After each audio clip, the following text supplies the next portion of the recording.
We are Thank you willing very to much. walk an extra mile. I hope you walk an extra mile so that we grow India together. Thank you. Thank you very much. Shri Pradyut Bordoloi ji. Sir, in November 2021, the Honorable Prime Minister visited Ayodhya, and on that occasion, 12 lakh diyas were lit in Ayodhya. But then, in the aftermath of the event, when the dignitaries and VIPs left, moments after that, hundreds of women and children came out and they collected the mustard oil from the diyas. And that was a very poignant scene.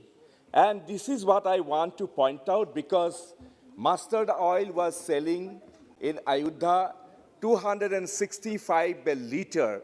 And when Swamiji became the chief minister in 2017, it was selling at 70 rupees. But what I was basically trying to tell you, that underneath the facade of pomp and gaiety, of monumental structures, statues, and central vistas, actually lies the human cost of economic devastation in India. So, the famous Nobel laureate Ronald Coase said that if you torture the data long enough, it will confess to anything. And that precisely had happened in this august house. Even the Honorable Prime Minister also rattled statistics here and saying that inflation was low in comparison to the Congress regime.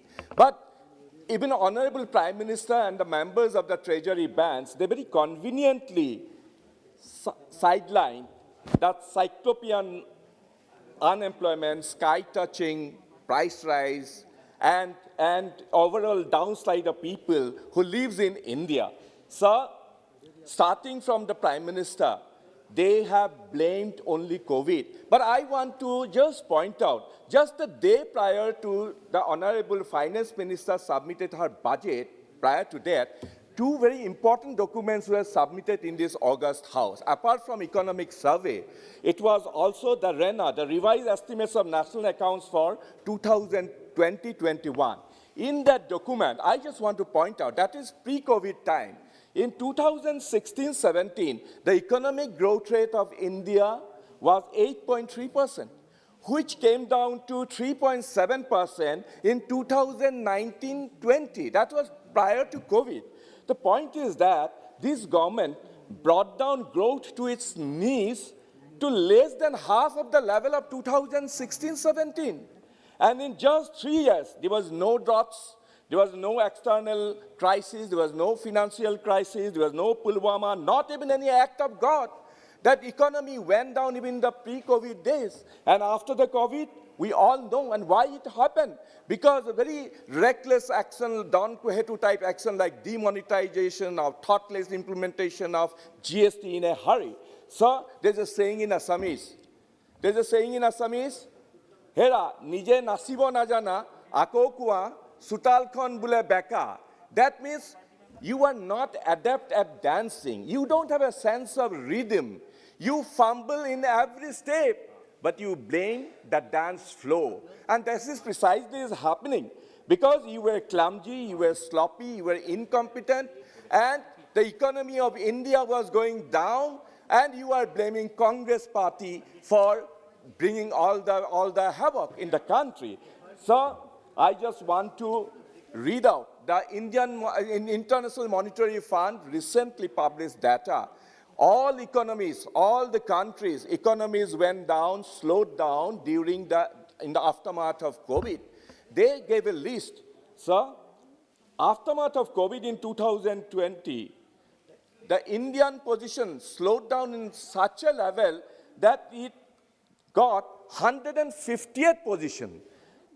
You know, behind Dominican Republic, Malta, Morocco, Namibia, Bolivia, Republic of Congo, Trinidad and Tobago. So country was going down and down. And for all these, you blame the Congress party. I just wanted to tell you that 2,300 years ago, Kautilya very famously said, And I just want to quote that.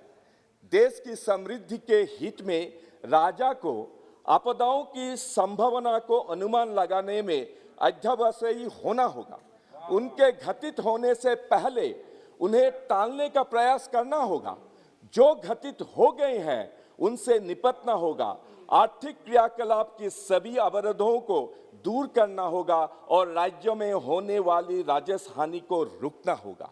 If you are competent, if you are really efficient, you have to do this, and we all know how COVID crisis was handled in this country, and you blame Congress party for that. Sir, yes, indeed, there are two Indias now. I wanted to tell my young friend from the Treasury bench, yes, there are two Indias.